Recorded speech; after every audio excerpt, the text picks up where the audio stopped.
मेरा नाम प्रकाश है। मैं गांव में रहता था। भगवान ने मुझे सब कुछ दिया था, लेकिन शायद इतना बड़ा दिल नहीं दिया था जिससे मैं अपने गांव वालों की मदद कर सकता। मैं सोनपुर जैसे एक छोटे गांव में वहां का सरपंच था। मैं आज जो कहानी आप लोगों को सुनाने जा रहा हूँ ये बिल्कुल हकीकत पर बनी हुई है और मेरी ये कहानी लगभग 20 साल पुरानी कहानी है। आज तो मैं बूढ़ा हो चुका हूँ और अपने किए पर बहुत पछताता हूँ। शायद इंसान जो इस दुनिया में बोता है वही काटता भी है। मेरी जिंदगी भी कुछ ऐसी ही थी। मैंने भी कुछ ऐसा ही किया था। गांव के सरपंच के पास लोग अपने ऐसे मामलात हल करवाने के लिए आते हैं जिनको सिर्फ उनका गांव का सरपंच अपने फैसले से सुधार सकता है। मगर मैं तो अपने गांव के लोगों को अपना दुश्मन समझता था। उन लोगों के साथ इतना बुरा व्यवहार करता था कि मैंने कभी उन गरीब लोगों की तकलीफ को नहीं समझा। उन गरीबों को बस अपने पैरों तले रोता चला गया। कुछ सालों पहले की बात है जब एक मेरे ही गाँव का एक बूढ़ा आदमी हाथ जोड़कर मेरे सामने खड़ा हुआ था। वो कह रहा था, सरपंच जी आप हमारे सब कुछ हो। हम इस गांव के गरीब और सीधे साधे लोग आपके अलावा कहाँ जाएंगे। हमें तो आपसे ही उम्मीदें हैं। भगवान के लिए मेरी बेटी की जान बचा लो। मेरी बेटी की तबीयत बहुत ज्यादा खराब है। प्लीज मेरी मदद करो। मैं आपसे कुछ उधार तो नहीं मांग रहा। मैं आपसे अपनी ही मेहनत की कमाई मांग रहा हूँ जो आपने न जाने कब से मुझे नहीं दी है। अगर मैंने अपनी बेटी की दवाई न ला कर दी तो वो जान से हाथ धो बैठेगी। वो मेरी इकलौती बेटी है और मैं अपनी बेटी को इस तरह से मरते हुए नहीं देख सकता। अगर वो भी इस दुनिया से चली गई तो हम दोनों पति पत्नी बे औलाद हो जाएंगे। मुझ पर तो जैसे उस बूढ़े किसान की किसी भी बात का असर नहीं हो रहा था। मैं उसकी बात को सुनकर एक कान से दूसरे कान को निकाल रहा था। हालांकि मेरे हाथ में अखबार था। मैं पढ़ नहीं रहा था, लेकिन उस समय घमंड से चूर था। जब मैंने उस बूढ़े की बात नहीं सुनी तो उसने झट से मेरे पैर पकड़ लिए और जमीन में बैठकर मेरे पैर पकड़कर रो रो कर मुझसे कहने लगा, सरपंच जी मुझे मेरे पैसे दे दो। मेरी बेटी इस दुनिया से चली जाएगी। मैं अपनी बेटी को जाते हुए नहीं देख सकता। बस अब तो मेरी बर्दाश्त से बाहर हो गई थी।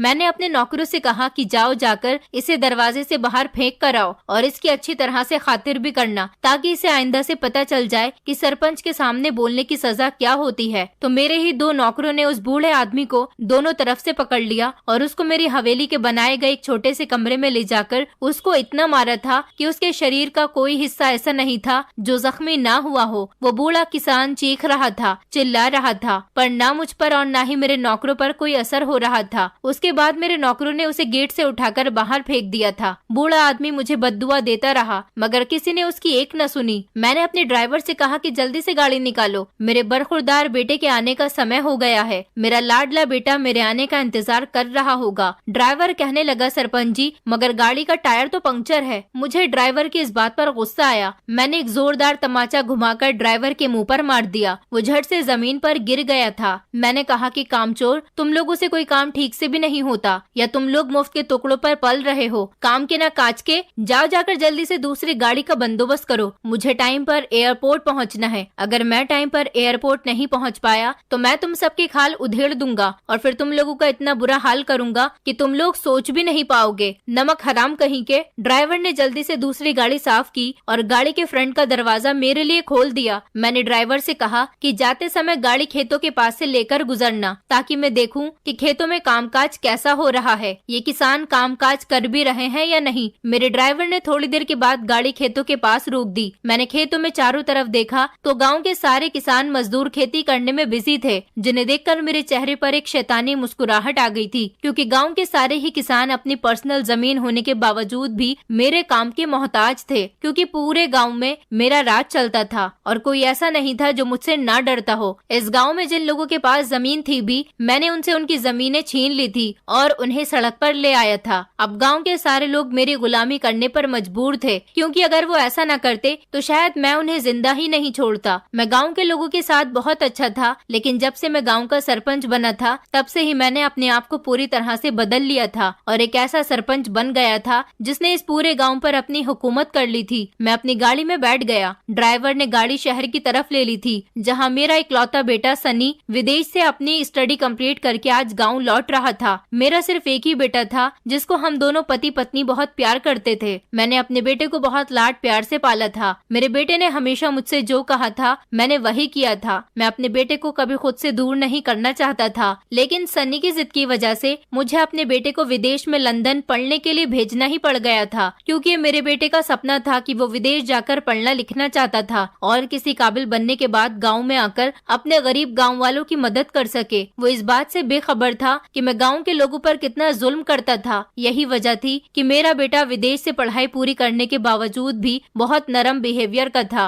और उसके दिल में गरीबों के लिए बहुत जगह थी। वही लोगों की परेशानी नहीं देख सकता था। अपनी कंट्री से अलग रहने के बावजूद भी वो अपने देश की मिट्टी को नहीं भूला था। वो बिल्कुल अपनी सगी माँ की तरह था। वो अपने से ज्यादा गाँव वालों के बारे में सोचता था। मेरी पहली पत्नी मर चुकी थी, इसीलिए मैंने दूसरी शादी कर ली थी। मेरी दूसरी पत्नी ने मेरे बेटे को बिल्कुल अपनी सगी औलाद की तरह चाहा था। वो गाँव वालों को बहुत इज्जत देता था और उनकी हर ख्वाहिश को पूरी करना चाहता था। मुझे बस अपने बेटे की यही बात अच्छी नहीं लगती थी। मैं जैसे ही एयरपोर्ट पहुंचा तो मैंने सामने से अपने बेटे को आता हुआ देखा। मेरा हाल ऐसा था कि मैं जब भी अपने बेटे को देखता तो दुनिया का हर काम और टेंशन को भूल जाता था। मेरा बेटा मुझसे बहुत प्यार करता था। मैं अपने बेटे के लिए इस पूरी दुनिया से लड़ सकता था और अपने बेटे के मिलने के बाद मैं बहुत खुश हुआ था। मेरे बेटे ने मुझे आते ही गले से लगा लिया था और मेरे पैर छुए थे। मैंने उसको आशीर्वाद भी दिया था कि वो हमेशा मुस्कुराता रहे। मैं अपने बेटे को एयरपोर्ट से लेने के बाद गाँव में आ गया था। सनी के गाँव वापस आने के बाद हवेली में बहुत रौनक लगी हुई थी।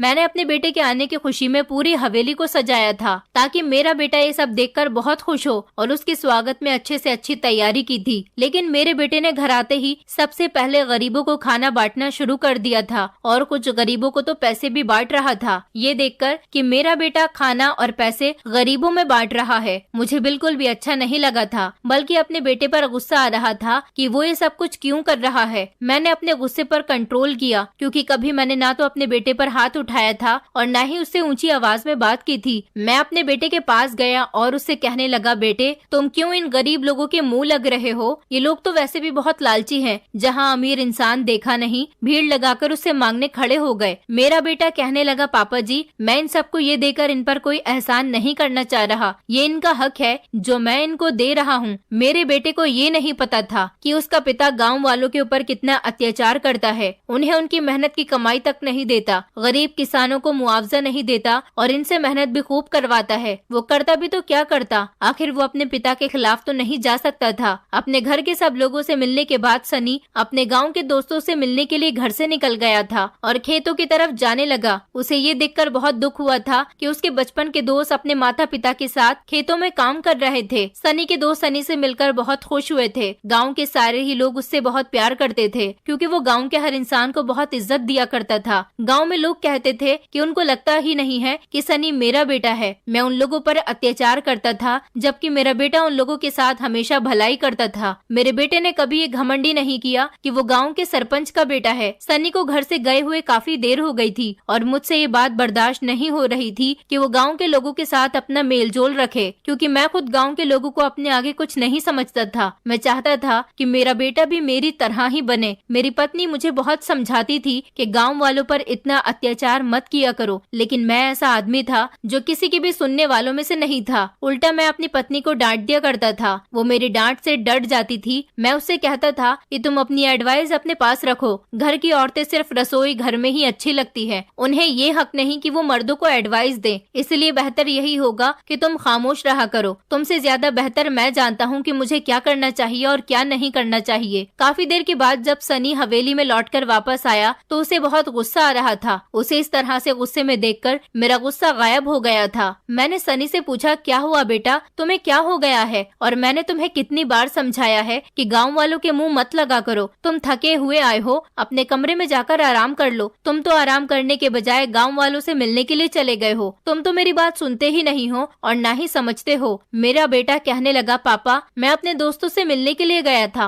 और फिर गाँव के सभी लोग बहुत अच्छे हैं, वो मुझे अपने बेटों की तरह ही प्यार करते हैं। मैंने अपने बेटे की इस बात को इग्नोर करना चाहा और उससे कहा, अच्छा चलो ठीक है, जाओ जल्दी से जाकर हाथ मुंह धो लो, आज घर में तुम्हारी पसंद का ही खाना बना है, सब लोग मिलकर खाना खाते हैं। काफी टाइम बाद मैं आज अपने बेटे के साथ खाना खाऊंगा। मेरा बेटा हाँ में सिर हिलाता हुआ अपने कमरे में चला गया था और उसके बाद हम लोगों ने एक साथ बैठकर खाना खाया था। आज मेरी खुशी के ठिकाने नहीं थे। मेरे घर का चिराग मेरे घर में आ गया था। एक दिन सुबह सवेरे हवेली में एक औरत आई और मुझसे कहने लगी, माफ करना सरपंच जी, मैं सुबह सवेरे आपके घर पर आ गई हूँ, लेकिन मैं क्या करूँ, मैं अपने हालात के हाथों मजबूर हूँ। आपको तो पता ही है ना कि पिछले दिनों मैंने अपनी बेटी का रिश्ता फिक्स कर दिया था। मेरी बेटी की शादी का समय करीब आ गया है। लड़के वालों को भी शादी की बहुत जल्दी है, मगर मेरे पास तो कुछ भी नहीं है। मैं अपनी बेटी की शादी करना चाहती हूँ, लेकिन कैसे करूँ, मेरे हाथ बिल्कुल खाली हैं। मेरा पति भी इन 6 महीनों में बेटी की शादी के लिए पैसे नहीं जोड़ सका। हमारे घर के हालात इतने खराब हैं कि अभी हम शादी नहीं कर सकते। मेहरबानी करके हमारी मदद करो और जो मेहनत हमने खेतों में की है उसकी मजदूरी हमें दे दो। उस औरत की ये बात सुनते ही मैं तो आग बबूला हो गया था और कहने लगा, क्या ये काफी नहीं है कि तुम लोगों को 2 वक्त की रोटी मिल जाती है और तुम लोग इस गांव में खुलकर रह रहे हो? मैंने क्या तुम लोगों की बेटियों की शादी का ठेका लिया हुआ है? और जो मेहनत तुम मेरे खेतों में करते हो उसे मेहनत के बदले में तुम लोगों को अनाज दे देता हूँ। जाओ, दफा हो जाओ यहाँ से, और आज के बाद मेरी हवेली में कदम रखने की कोशिश भी मत करना, वरना मुझसे बुरा कोई भी नहीं होगा। जिसे देखो मुंह उठाकर इधर चला आता है। सबने सरकारी माल समझा हुआ है, जिसको चाहे उसको उठाकर पैसे दे दूं। मैंने जैसे ही पीछे पलटकर देखा तो मेरा बेटा ये सब कुछ खड़ा हुआ सुन रहा था। वो अपने पिता के हाथों मजबूर था, क्योंकि मैंने उसे सख्ती से मना कर दिया था कि वो गांव वालों के साथ कोई मिलजोल न रखे। मेरा बेटा परेशान था कि वो किस तरह से गांव वालों की मदद करे। वो चाहकर भी गांव वालों के लिए कुछ नहीं कर पा रहा था। गांव में कुछ दिनों से अजीब सी अफरा तफरी मची हुई थी। गांव का हर आदमी परेशान था। किसी की भी बहन बेटी की इज्जत सेफ नहीं थी।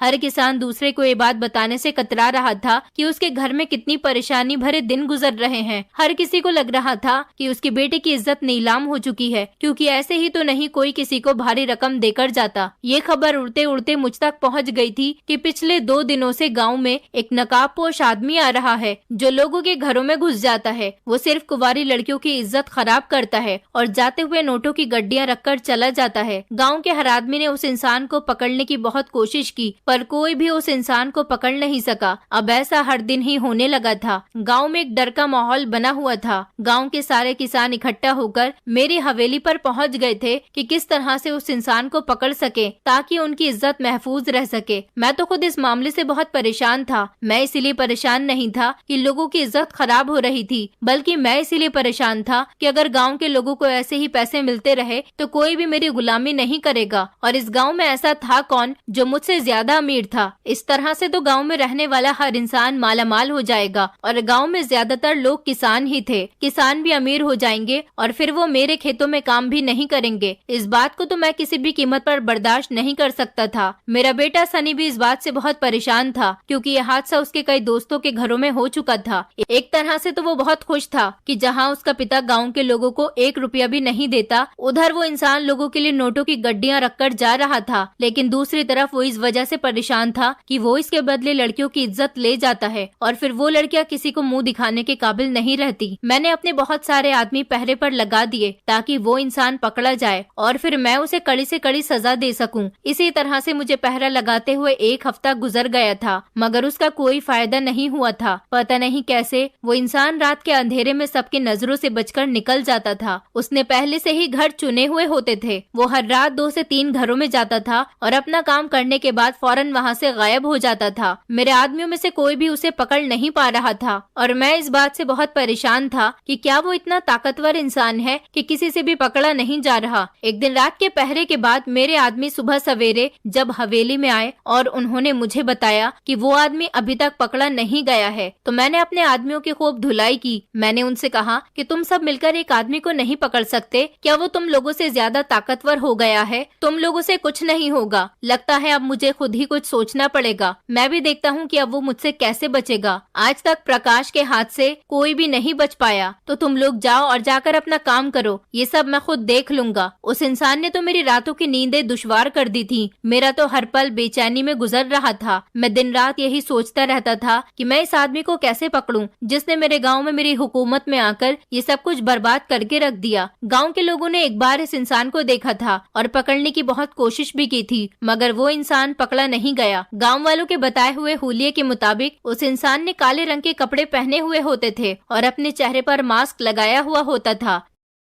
जब लोगों ने उसे पकड़ने की कोशिश की तो उन्होंने उसका मास्क खींच लिया था, मगर वो मौके पर फरार हो गया। लोगों ने उसका साफ तरीके से चेहरा तो नहीं देखा था, बस हल्की सी एक झलक देखी थी और उसकी गर्दन पर एक काले रंग का मस्सा था, लेकिन वो उसका चेहरा पहचान नहीं पाए थे। वो ना ही समझे थे कि वो इंसान कौन है। मैंने अपने नौकरों को हुक्म दिया कि गांव के सारे लोगों को जिनकी गर्दन पर मस्सा है उन सबको यहाँ पर जमा किया जाए। कुछ ही देर के बाद गांव के कुछ आदमी जिनकी गर्दन पर मस्सा था वो मेरे सामने आकर मौजूद हो गए थे। मैंने एक एक करके सारे लोगों से पूछा था कि सच सच बताओ, तुम में से कौन है जो रात को लोगों के घरों में घुसता है और लोगों की बेटियों की इज्जत खराब कर देता है और इसके बदले में नोटों की गड्डियां रखकर चला जाता है। तुम्हारे लिए यही बेहतर होगा कि तुम लोग खुद सच बता दो, वरना मेरे पास पता लगाने का बहुत अच्छा तरीका है। तुम्हारे लिए यही बेहतर होगा कि तुम अपना जुर्म खुद ही कबूल कर लो। जल्दी से बताओ, तुम सब में से वो कौन सा इंसान है। वो सारे ही आदमी खामोश रहे थे, क्योंकि वो जानते थे कि अगर उन्होंने अपनी सफाई में कुछ भी कहा तो भी मैं कभी भी नहीं मानूंगा, उल्टा उन्हें जबान चलाने की सजा दे दूंगा, क्योंकि इससे पहले भी कई बार इस हवेली में ऐसा हो चुका था। जो भी अपनी सफाई देने के लिए हक के लिए आवाज उठाता था तो मैं बदले में अपने आदमियों से उसके खूब पिटाई करवाता था। मैंने उन सबसे कहा कि मुझे लगता है तुम लोग ऐसे नहीं मानोगे, तुम लोगों को समझाने के लिए मुझे दूसरा तरीका इस्तेमाल करना पड़ेगा। वो सारे ही लोग डर के मारे थर थर कांपने लगे थे, क्योंकि वो लोग मेरे किए गए अत्याचार से अच्छी तरह से वाकिफ थे। वो लोग हाथ जोड़कर मुझसे कहने लगे, सरपंच जी, हमने कुछ नहीं किया, हमारे पास इतने पैसे कहाँ से आएंगे, हमारे घरों में तो खुद खाने के लाले पड़े हुए हैं, हम किसी को नोटों की गड्डियां क्या दे सकते हैं। मुझे उन लोगों की बात पर बिल्कुल भी विश्वास नहीं हुआ था। मैंने अपनी एक नौकर से डंडा मंगवाया और बारी बारी से उन लोगों को मारने लगा। वो लोग चीखते रहे, चिल्लाते रहे, हाथ जोड़कर मुझसे रिक्वेस्ट करते रहे, लेकिन मेरे ऊपर उन लोगों की रिक्वेस्ट का कोई भी असर नहीं हो रहा था। सनी जो अपने कमरे में बैठा हुआ अपने लैपटॉप पर कुछ काम कर रहा था, अचानक से लोगों की आवाज सुनकर बाहर आ गया था। उसने आते ही मेरे हाथ से वो डंडा पकड़ लिया और कहने लगा, पापा, ये आप क्या कर रहे हो? आप क्यों इन बेचारों पर इतने अत्याचार कर रहे हो? आखिर क्या किया है इन लोगों ने? मैंने अपने बेटे से कहा, सनी, तुम मेरे मामले से दूर रहो, इस मामले में पड़ने की तुम्हें कोई जरूरत नहीं है। जाओ, तुम अपने कमरे में जाओ। तुम नहीं जानते कि इस गांव में जो कुछ हो रहा है इन्हीं में से कोई एक है जो ये सब कुछ कर रहा है। सनी कहने लगा, पापा, आपको कैसे यकीन है कि इनमें से ही कोई है जो ये सब कुछ कर रहा है? कोई बाहर का आदमी भी तो हो सकता है ना, जो हमारे गांव में आकर ये सब कुछ कर रहा हो। इन्हें मारने के बजाय आपको चाहिए कि आप उस आदमी को पकड़ो जो इस सब का कसूरवार है। ये बेचारे तो बेकसूर हैं, इन्हें ऐसे मारने का कोई फायदा नहीं है। मेरे बेटे ने उन सबसे कहा कि प्लीज आप सब लोग अपने अपने घर जाओ। मेरे पापा की तरफ से मैं आप सब लोगों से माफी मांगता हूँ। उन लोगों के चले जाने के बाद मैंने अपने बेटे से कहा, क्या जरूरत थी तुम्हें उन लोगों से माफी मांगने की? मैंने आज तक कभी किसी से माफी नहीं मांगी है। तुमने आज मुझे इन सब के सामने बेइज्जत कर दिया। मैं गुस्से से सनी से ये कहते हुए अपने कमरे में आ गया था। सनी अपने जाते हुए पिता को देखकर सोच रहा था कि क्या कभी भगवान मेरे पिता को भलाई के रास्ते पर चलाएगा या फिर वो ऐसे ही लोगों पर जुल्म करते रहेंगे। मैं उस इंसान को पकड़ने के लिए ना जाने क्या क्या सोचता रहता था। मैं जानना चाहता था कि आखिर इस गांव में वो कौन है जो इतना अमीर है कि अपना पैसा इन लोगों में बांट रहा है। गांव के सारे ही लोग किसान थे, कुछ ही ऐसे थे जिन्होंने छोटी मोटी दुकानें खोली हुई थी। वो लोग भी कोई अमीर नहीं थे बल्कि गरीब ही थे। गांव के सारे ही लोग मेरे टुकड़ों पर पलने वाले लोग थे। इनमें से किसी की भी इतनी औकात नहीं थी कि वो इतने पैसे लोगों में बांट सके। मैंने सोचा क्या सच में सनी ठीक कह रहा था? कोई बाहर का आदमी भी तो हो सकता है, लेकिन बाहर के आदमी को कैसे पकड़ा जाए? मैं सोचने लगा कि मुझे लगता है बाहर के आदमी को पकड़ने के लिए मुझे गांव से बाहर पहरा लगाना पड़ेगा, ताकि कोई भी बाहर का आदमी गांव में दाखिल हुआ तो उसे फौरन पकड़ लिया जाए। मेरा ये आइडिया जरूर काम करेगा। मैंने अपने सारे नौकरों को बुलाया और उनसे कहा कि तुम सबको गांव से बाहर पहरा लगाना है, ताकि कोई भी अनजान आदमी गांव के अंदर दाखिल ना हो सके। और अगर तुम लोगों को लगे कि कोई आदमी बाहर का हमारे गांव में आ रहा है तो उसे फौरन पकड़कर मेरे पास ले आना। और याद रखना, इस काम में जरा भी ध्यान इधर से उधर नहीं होना चाहिए, वरना तुम लोगों की खैर नहीं होगी। मेरे सारे आदमी गर्दन झुकाकर मेरी आंखों के सामने खड़े हुए थे। वो जी सरपंच जी कहकर वहाँ से जाने लगे। मैंने उन लोगों से कहा, रुको, तुम लोगों को पहरा रात के अंधेरे में देना है और इस बारे में गांव के किसी भी आदमी को पता ना चले कि तुम लोग पहरा दे रहे हो। अब जाओ और अपने अपने काम पर लग जाओ। आधी रात को मेरे आदमी पहरा देने के लिए गांव से बाहर गए और सूरज निकलने से पहले ही वापस आ गए थे। मुझे लगता था कि आज मेरे आदमी अपने साथ उस इंसान को लेकर लौटेंगे जिसकी मुझे तलाश है, लेकिन वो तो खाली हाथ लौटे थे। मेरे आदमियों ने कहा, सरपंच जी, हमने किसी भी ऐसे आदमी को गाँव में आते हुए नहीं देखा। सारी रात हमने अच्छे से पहरा दिया है। मैं गहरी सोच में डूब गया। मैंने अपने आदमियों से कहा, तुम लोग जा सकते हो, अब मैं उस इंसान को अपने तरीके से ढूंढूंगा। इस काम के लिए मैंने एक बहुत बड़ी चाल चली। मुझे पूरा यकीन था कि मैं इस तरह से उस इंसान को जरूर पकड़ लूंगा। एक दिन मैं अपने बेटे सनी से कहने लगा, सनी बेटा, आज मुझे एक बहुत जरूरी काम से शहर जाना पड़ेगा। हो सकता है कि मुझे वहाँ पर 2-3 दिन लग जाएं। इसीलिए मैं चाहता हूँ कि तुम आज रात मेरे कमरे में मेरे बिस्तर पर सो जाना, ताकि गाँव के लोगों को पता न चल सके कि मैं गाँव से बाहर गया हुआ हूँ। इधर उधर मेरे बहुत सारे दुश्मन हैं जो हर समय मौके की तलाश में लगे रहते हैं। इसीलिए मैं चाहता हूँ कि किसी को खबर न हो और तुम मेरे बिस्तर पर सो जाओ। सनी कहने लगा, पापा आप फिक्र मत करो, मैं आपके बिस्तर पर आपकी जगह सो जाऊंगा और मम्मी का भी अच्छे से ख्याल रखूंगा। तो मैंने अपने बेटे से कहा, नहीं नहीं बेटा, तुम्हारी मम्मी को भी मैं अपने साथ लेकर जा रहा हूँ। घर में दूसरे नौकर और पहरेदार मौजूद हैं, तुम्हें परेशान होने की जरूरत नहीं है। सनी कहने लगा, पापा फिक्र मत करो, मैं अच्छे से अपना ख्याल रख सकता हूँ और इस काम के लिए मुझे किसी की जरूरत नहीं है। आप मेरी तरफ से बेफिक्र होकर जाओ और अपना काम निपटा कर आओ। यहाँ मैं सब कुछ देख लूंगा, बस आप अपना और मम्मी का ख्याल रखना। मैंने अपने बेटे से ये बात छुपाई कि मैं उस इंसान को पकड़ने के लिए चाल चल रहा हूँ और इसके लिए मैं अपने ही बेटे का इस्तेमाल कर रहा था। इसमें कोई शक नहीं था कि मैं अपने बेटे से बहुत प्यार करता था। मैं अपने बेटे को कभी भी कोई भी दुख नहीं दे सकता था, लेकिन इस सब के बावजूद ये सब कुछ करना मेरी बहुत बड़ी मजबूरी थी, क्योंकि अगर मैं ऐसा नहीं करता तो वो इंसान कभी भी मेरी पकड़ में नहीं आता जो लोगों की बेटियों की इज्जत को खराब कर रहा था और उनको भारी रकम देकर जाता था।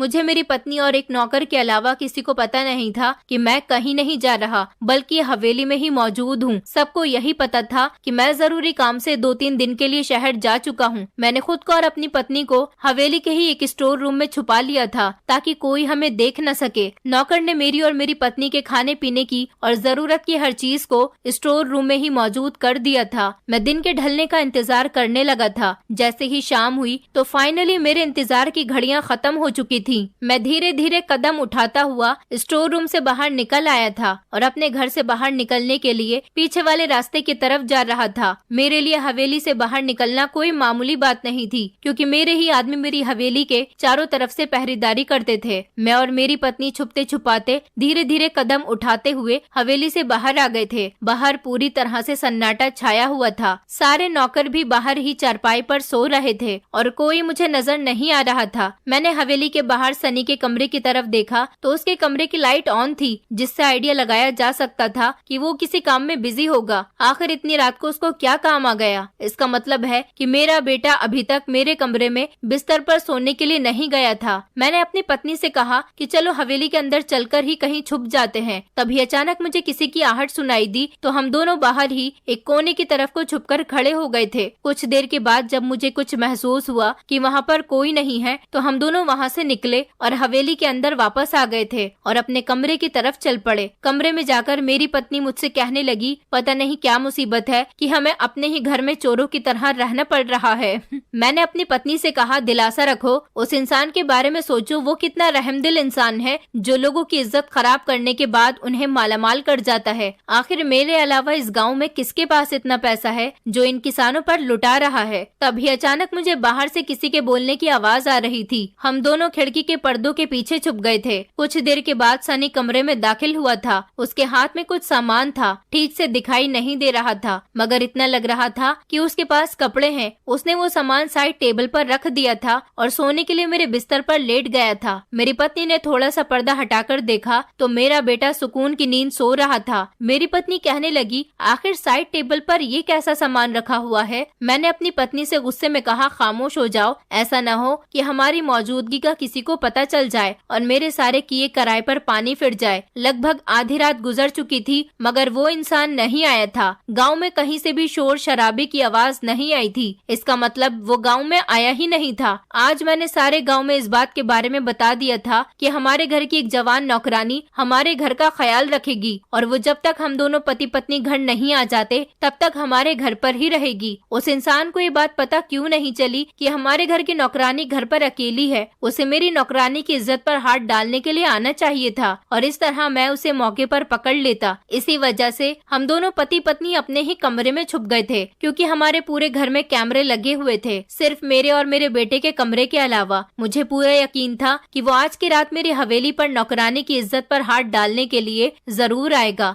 ऐसा भी हो सकता है कि वो गांव के किसी और घर पर आ जाए, लेकिन ऐसा कुछ पता नहीं चल सका था। आधी रात गुजर चुकी थी, हम दोनों पर्दे के पीछे ही छुपे हुए थे। अचानक मैंने पर्दा हटाकर देखा तो मेरे पैरों तले से जमीन निकल गई थी, क्योंकि जो मैंने देखा था उसे देखकर मुझे अपनी आंखों पर विश्वास नहीं हो रहा था। मेरा बेटा अपने कपड़े उतार रहा था और काले रंग के कपड़े पहन रहा था और उसके हाथ में एक मास्क भी था। मेरे बेटे ने जैसे ही अपनी शर्ट उतारी तो ये देखकर मैं हैरान रह गया था कि मेरे बेटे की गर्दन पर काले रंग का मस्सर था। मैं सोच भी नहीं सकता था कि मेरा जान से प्यारा बेटा ही ये सब कुछ करेगा। मैं गुस्से से पर्दे के पीछे से निकला और अपने बेटे के पास पहुंचकर उसके मुंह पर एक जोरदार थप्पड़ मार दिया। मुझे देखकर सन्नी की आंखें फटी की फटी रह गई थी। उसे यकीन नहीं आ रहा था कि उसके पिता ने उसे आज थप्पड़ भी मार दिया, क्योंकि बचपन से लेकर अब तक मैंने कभी भी सनी को हाथ तक नहीं लगाया था। मैंने गुस्से से उससे कहा, तुमने ये सब कुछ क्यों किया? मैं तो समझता था कि कोई बाहर का इंसान है जो ये सब कुछ कर रहा है। मुझे क्या पता था कि मेरे घर में ही कोई ये खेल खेल रहा है। सनी जो काफी देर से खामोश था